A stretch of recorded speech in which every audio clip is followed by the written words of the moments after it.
On the afternoon of May 5, 1945, in a 15th-century Austrian castle perched above the Brixental Valley, Major Joseph Gangl of the German Wehrmacht stepped between former French Prime Minister Paul Reynaud and an open window. A Waffen-SS sniper's bullet struck Gangl in the head and killed him instantly.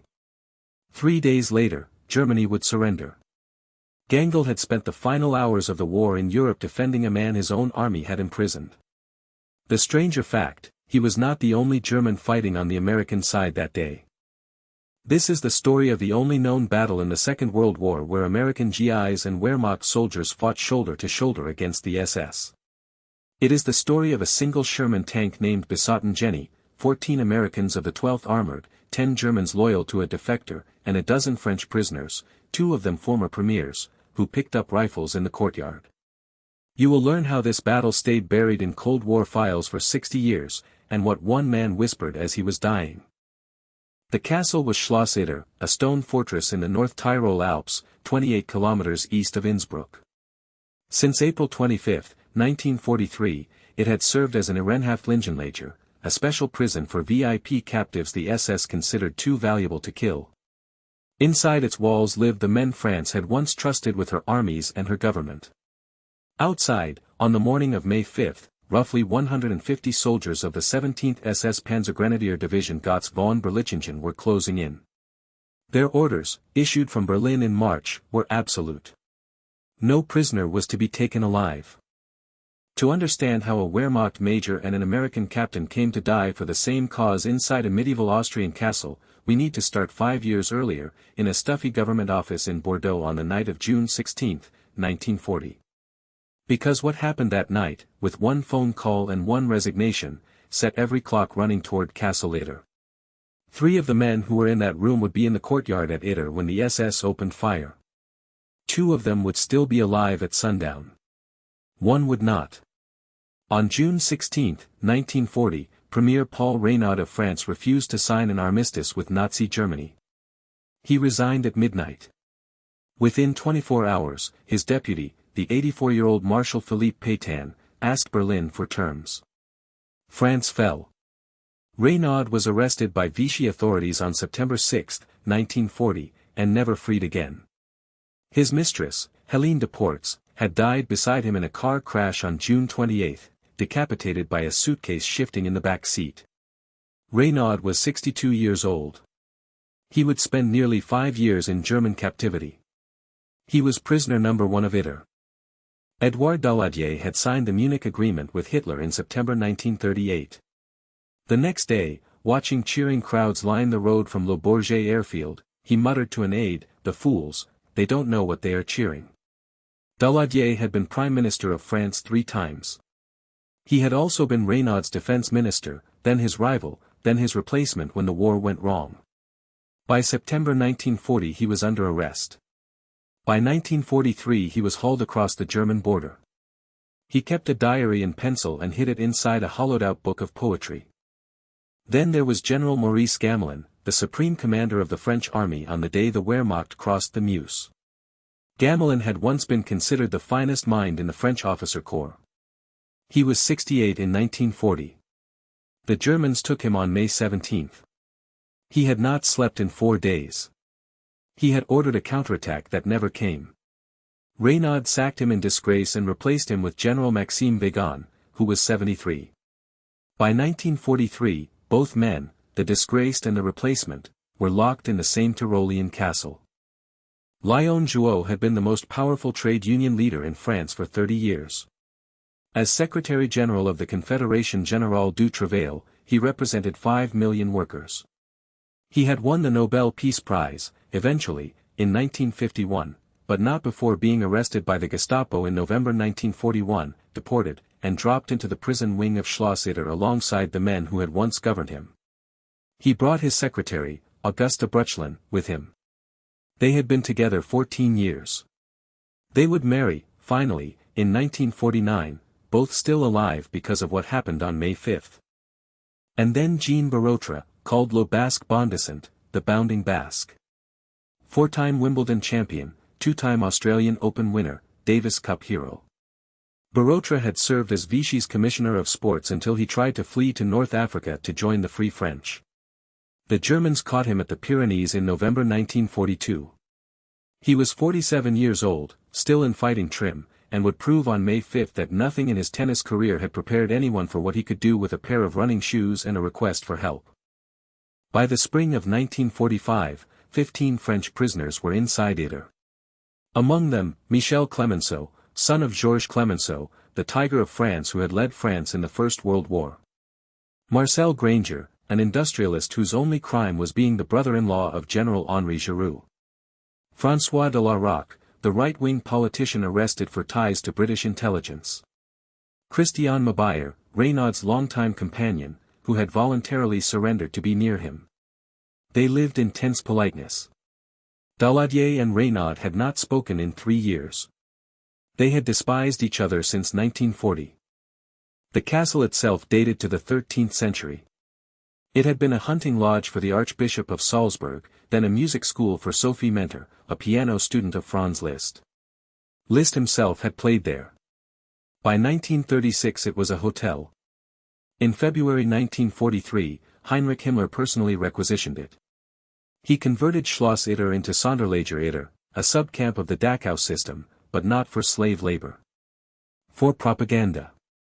The prisoners ate decent food. They had wine. They had a billiards room. They were also, every one of them, marked for execution if Berlin gave the order. The man who ran Ytre for most of its life as a prison was SS Hauptsturmführer Sebastian Wimmer, a sadistic alcoholic who had previously served at Majdanek. Wimmer drank a bottle of schnapps a day. He sometimes wept. The prisoners loathed him. But he had under his command a younger SS captain, Kurt Siegfried Schrader, who arrived in the autumn of 1944 to recover from wounds taken on the Eastern Front. Schrader was different. He befriended the prisoners. He brought books. He taught their children French songs. On May 5, he would pick up a rifle and join their defense. On April 30, 1945, Adolf Hitler shot himself in his Berlin bunker. The news reached Tyrol within hours. SS Hauptsturmführer Wimmer panicked. He stripped off his uniform on the night of May 2, ordered his guards to do the same, and abandoned the castle in civilian clothes. He fled toward Bavaria. He would die in Wasserburg in 1948 of liver failure. The prisoners awoke on May 3 to find the gates unlocked, the watchtowers empty, and Schrader sitting calmly at breakfast in the kitchen, smoking. The war was almost over. The killers, however, were still on the road. What no one in the castle knew that morning, the surrounding hills were filling with armed SS men in retreat. Many were Waffen-SS who refused to surrender. Some were fanatics from the Gotz von Berlichingen division. Others were Volkssturm and Hitler Youth. They moved in groups of 50 to 100, and they obeyed standing orders from March 1945, any high-value Allied prisoner was to be killed before liberation. Ytre had 17 high-value prisoners. The American front line, advancing from the west under General Patch's 7th Army, was still 40 kilometers away. Time was running out. The prisoners did the only sensible thing. They sent for help. Their messenger was the castle's Czech cook, a quiet man named Andreas Krobot.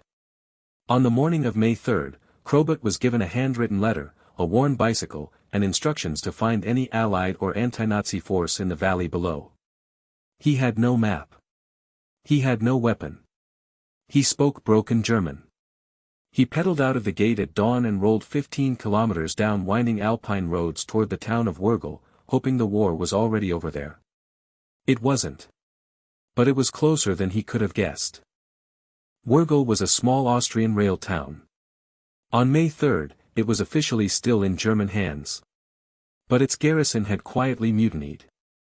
The man who had organized the mutiny was Major Joseph Gangl, a 44-year-old artillery officer from Bavaria, decorated with the German Cross in gold for service in Russia. Gangl had been radicalized by what he saw on the Eastern Front. By April 1945 he was secretly working with the Austrian resistance leader Alois Mayer to spare his hometown a final battle. He had 10 Wehrmacht soldiers loyal to him personally. He had no idea Krobot was coming. When Krobot arrived in Wurgel that afternoon, he was directed first to the resistance, then to Gangl. The Czech cook handed over the letter from the castle. Gangl read it twice. He understood the situation immediately. The SS would butcher every prisoner within 48 hours unless somebody got there first. His 10 men were not enough. His own surrender was already being negotiated with the approaching Americans. He needed Allied weight. He needed a tank. So he did something no Wehrmacht officer had ever done in the war. He drove a white-flagged Volkswagen Kübelwagen toward the American lines and asked the United States Army for help. On the late afternoon of May 4, Gangl arrived at the forward command post of the 23rd Tank Battalion of the 12th Armored Division, nicknamed the Hellcats, outside the village of Kufstein. The man he met was a 27-year-old American captain named John C. Lee Jr. Lee was from Norwich, New York. He smoked Cuban cigars he had liberated in March. He had a slight lisp. His eyes were a startling slate blue. He had 4 days of beard. He listened to Gangl's request, then leaned back, blew a ring of smoke at the canvas tent ceiling, and said, "Show me." Captain Jack Lee did not look like a man who was about to do something extraordinary. He had a reputation for insubordination. He swore at superior officers. He had been busted in rank twice. But he was, by the testimony of every man in his battalion, a fighter. And he understood, as soon as Gangl described the prisoners, what was at stake. 2 former French prime ministers. The hero of the Marne's son. A 4-time Wimbledon champion. An anti-fascist union leader. Killed by the SS 3 days before the war ended. It would be a stain. Lee said yes inside 90 seconds. Lee took 5 Sherman tanks, 2 jeeps, and roughly 40 men, and rolled out of Kufstein toward Wurgel in the gathering dusk. Gangl rode in the lead jeep. Within an hour, 4 of the Shermans had to turn back when the road bridges along the Inn River proved too weak for their 32 tons of steel. Lee was left with a single tank. Its name, painted in white on the turret, was Besotten Jenny. He pressed on. By midnight on May 4, the column had crossed into Wurgel. By dawn on May 5, they were climbing the switchback road to Schloss Itter. What Captain Lee found at the castle that morning shocked him. The prisoners were not cowering.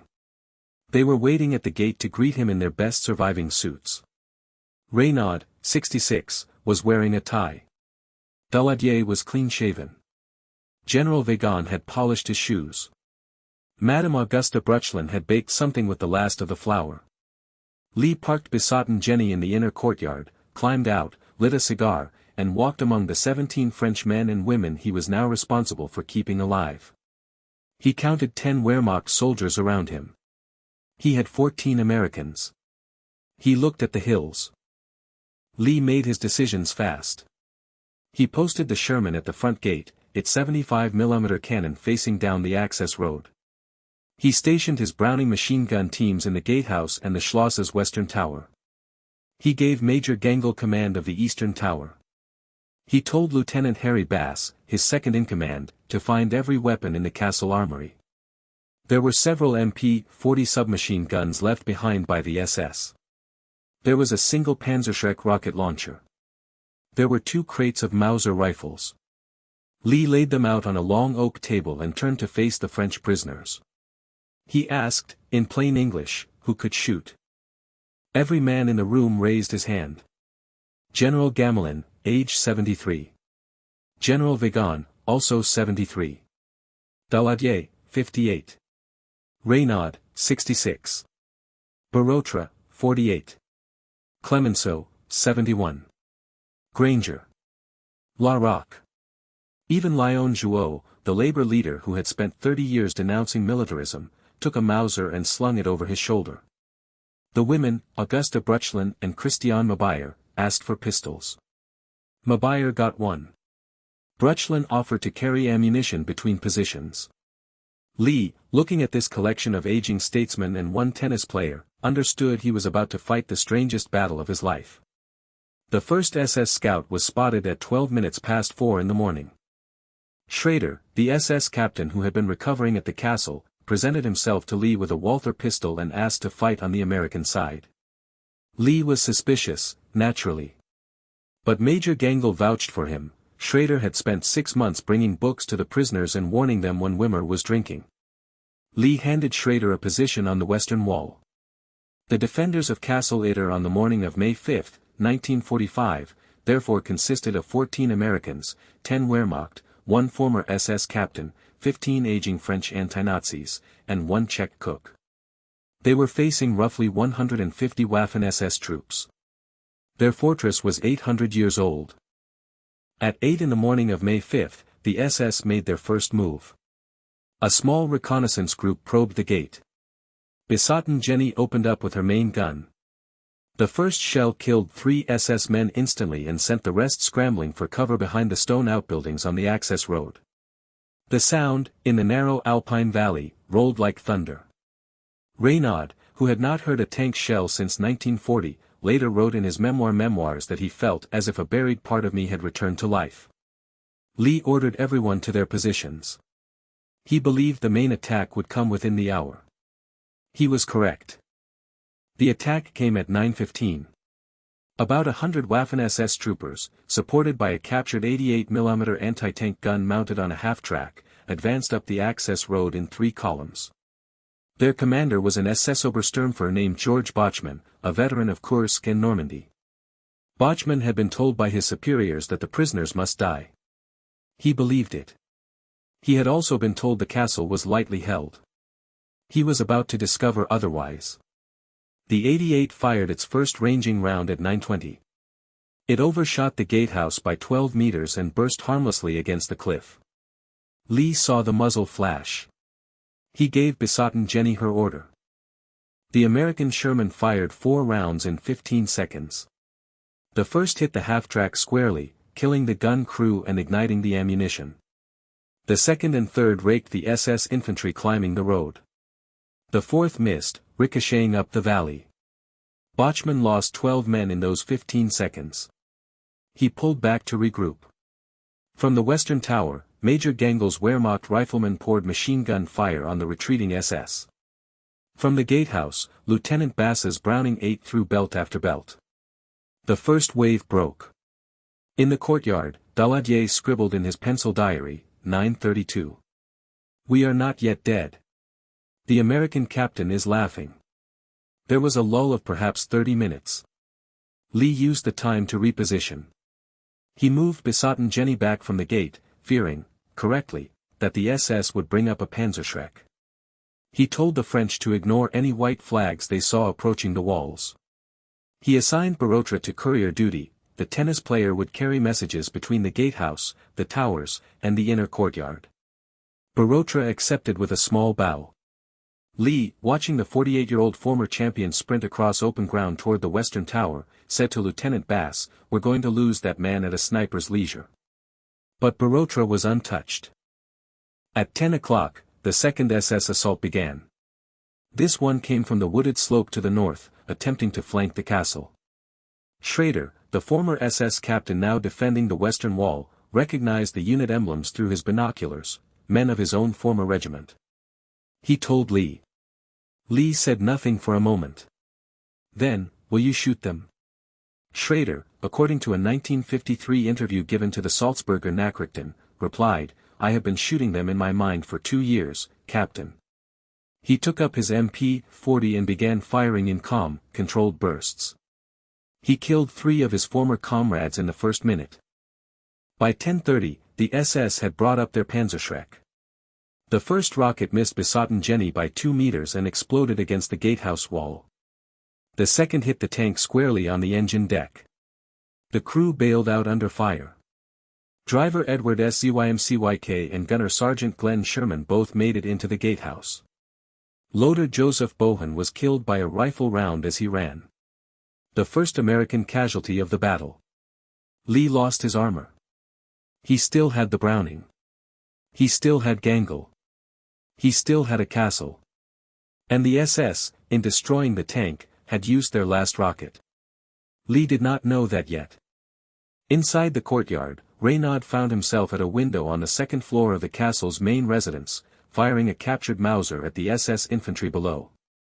He was a small man, barely 5 feet 5 inches tall, 66 years old, and had not held a rifle since his cavalry training in 1903. His hands shook. He missed his first shots. Major Gangel, climbing the stairs to bring an ammunition box, saw Reynaud at the window and shouted in French, "Monsieur le Premier, recule, je prie. Step back, I beg you." Reynaud started to turn. The sniper's bullet was already on its way. Major Sepp Gangel moved between the window and the former Premier of France. The bullet, fired from somewhere in the trees 300 meters down the slope, struck him in the forehead just above the left eye. Gangel was killed instantly. He fell across Reynaud's feet. Christiane Mabayer, who had been ferrying ammunition up the staircase, screamed once. Then she pulled Reynaud away from the window and dragged him into the corridor. Reynaud's diary entry that night, written in pencil on the back of a German propaganda leaflet, was 3 sentences long. "A German officer has just died for me. I do not know what to think. Now I shall live until tomorrow." Major Joseph Gangel was 44 years old.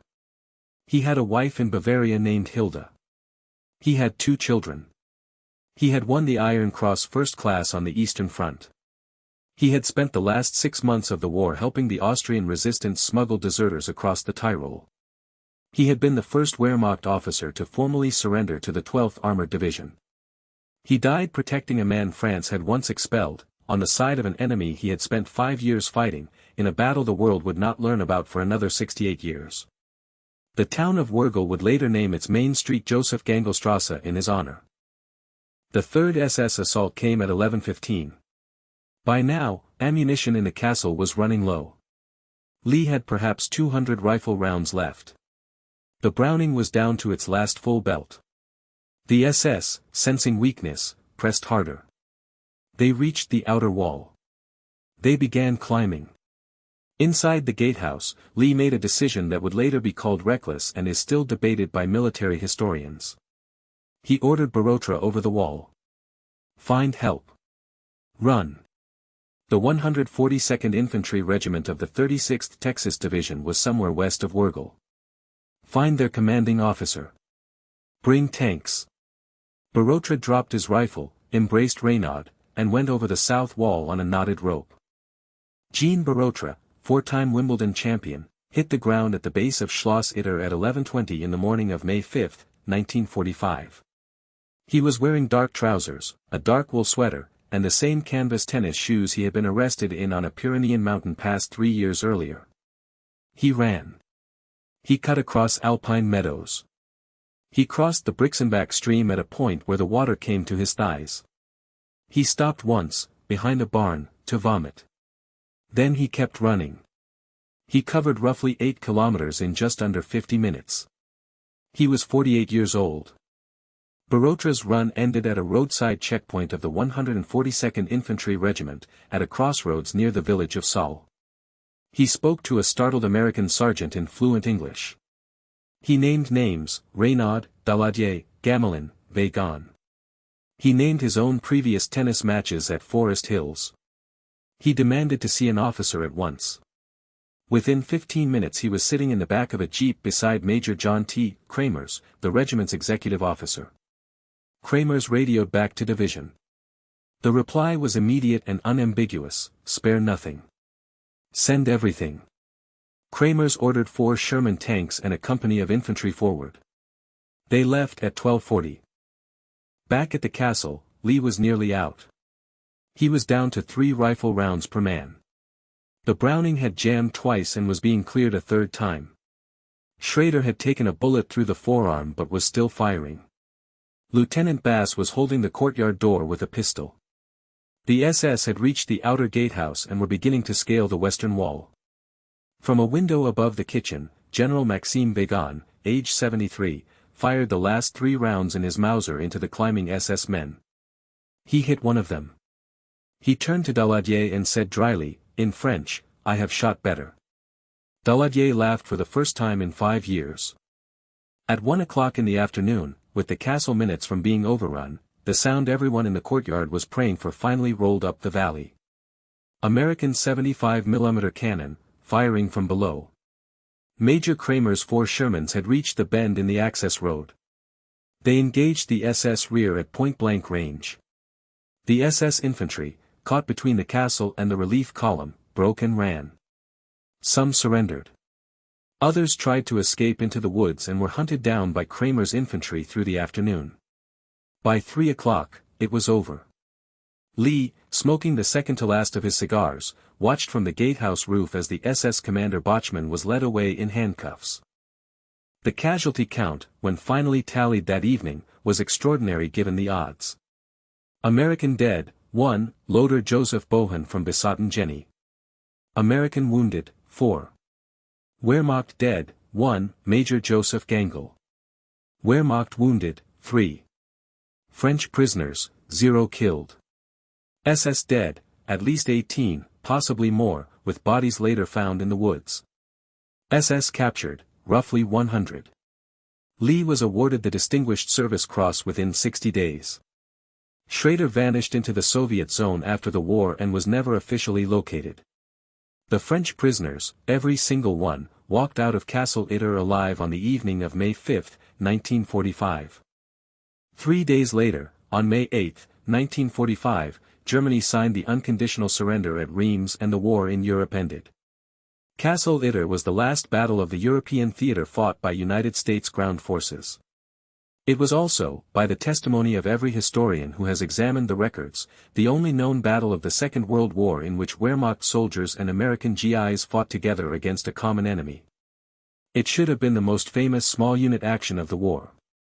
It became, instead, an embarrassment to almost every government with an interest in remembering it. By 1947, it had vanished. The first to bury the story were the French. Reynaud and Daladier returned to a Paris that had no use for them.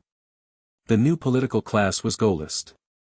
Both former premiers were tainted, in the eyes of the Free French, by the catastrophe of 1940.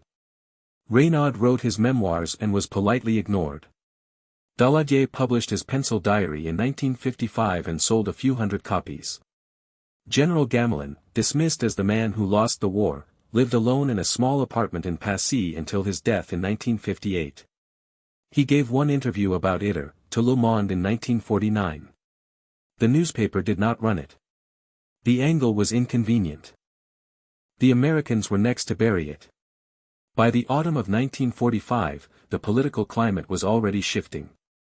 The new enemy in Europe was the Soviet Union. The new policy was to rehabilitate the Wehrmacht as a future ally, a policy that would culminate in West German rearmament and NATO. A story in which a Wehrmacht major was the moral hero of an American battle did not fit the nascent Cold War narrative. Lee's Distinguished Service Cross citation was rewritten in 1946 to remove all mention of his German co-defenders. The official 12th Armored Division history, published in 1947, gave Castle Itter a single paragraph and did not mention Gangel by name. The Austrians, for their part, wanted to forget the Wehrmacht entirely. Post-war Austria adopted the official position that it had been the first victim of Nazi aggression, a fiction known to historians as the Opfer doctrine, the victim doctrine. Acknowledging that an Austrian resident Bavarian major had switched sides in the war's final week complicated the narrative. The town of Wurgel quietly named its main street after Gangel in 1946 and put up a small plaque on the house where he had organized the local resistance. But the wider Austrian state did not officially honor him until 2009. He had been dead for 64 years. What about Schrader? The former SS captain who had switched sides at Itter? He vanished. Some accounts say he was captured by the Red Army in the summer of 1945 and never released. Others say he made his way back to his hometown in Saxony, lived under a false name, and died in obscurity in the 1960s. East German Stasi files, opened in 1991, mention a Kurt Siegfried Schrader of the right age and biography being detained in 1953 on suspicion of espionage. The trail goes cold there. To this day, no historian has confirmed his date or place of death. He is the great mystery of the battle. And Captain Jack Lee, the slate blue-eyed hellcat from Norwich, New York, who had fought one of the strangest battles in his country's history. Lee survived the war. He came home. He could not adjust. He started drinking heavily by 1948. He divorced his wife in 1950. He worked as a salesman for a heating oil company in upstate New York. He kept his Distinguished Service Cross in a sock drawer. He almost never spoke of the battle. He died of a heart attack on January 15, 1973, at the age of 55. The local newspaper obituary did not mention Kessel-Itter. It listed him as a World War II veteran. Reynaud died on September 21, 1966, at the age of 88. He had returned briefly to French politics, served in the Fourth Republic, and helped draft the Constitution of the Fifth. He never publicly named the Wehrmacht major who had stepped between him and the bullet. In a private letter to his wife, written in 1956 and published only in 2001, he wrote, "I cannot reconcile what he did with what his army did. So I do not try. I keep him alive in the only way I know. I do not speak his name aloud." Reynaud's grave, in Paris's Père Lachaise cemetery, is rarely visited. Daladier outlived Reynaud by 4 years. He died on October 10, 1970. By then, the men who had governed France in 1940 were already a fading footnote in the national memory.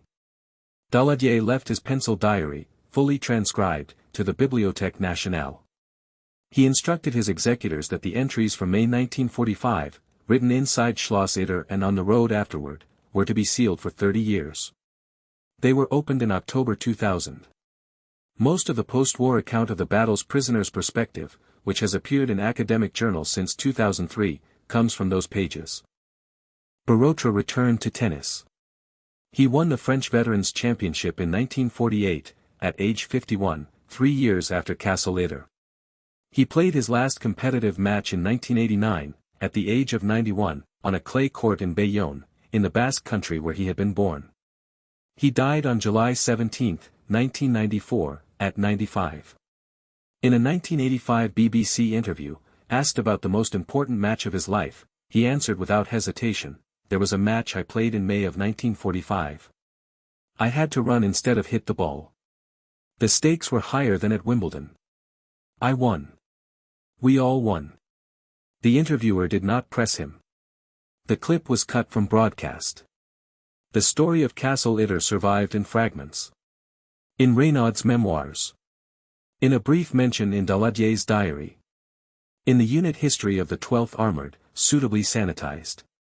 In a Stars and Stripes article from May 1945, written by a war correspondent named Meyer Levin and headlined "Yanks Free French VIPs in Cassel Battle." Levin's article did not mention Gangel. Then, in 2007, an American historian named Stephen Harding, working on a dissertation about late-war Allied operations in Austria, came across Lee's after-action report in the National Archives in College Park, Maryland. The report was in a folder marked "Miscellaneous," May 45. Harding read it. He could not believe what he was reading. Harding spent 6 years tracking down survivors, witnesses, and documents in 3 countries. He found Schrader's son in Leipzig. He found Gangel's nephew in Bavaria. He found Lee's daughter in Florida and got her permission to use her father's letters. He went to Schloss-Itter, now privately owned, and walked the courtyard where Gangel had died. In 2013 he published a book titled The Last Battle, when US and German soldiers joined forces in the waning hours of World War II in Europe. It became a bestseller. It is the reason you can hear this story today. Without Harding, Kessel-Itter might still be inside that folder in College Park. Harding's reconstruction filled gaps the official records had left blank. We know now that Gangel, before riding to the American lines on May 4, had written a brief letter to his wife and given it to a fellow officer to be mailed if he did not return. The letter was mailed. It survived in the Gangel family's possession for 68 years. The Bavarian Archives published it in 2014. The relevant lines, in Gangel's careful hand, "Hilda, ich habe immer versucht, das richtig zu tun, auch wenn die Befehl falsch waren. Heute kann ich es endlich offen tun. Hilda, I have always tried to do what is right, even when the orders were wrong. Today, at last, I can do it openly." Harding's book also provoked an Austrian government decision long overdue.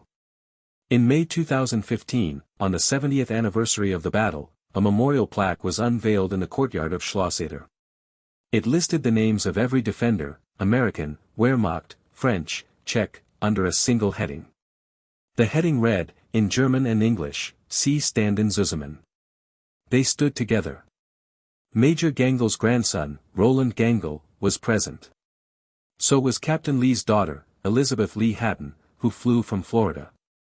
They had never met. They embraced before the speeches began. Reuters carried a single photograph of the moment.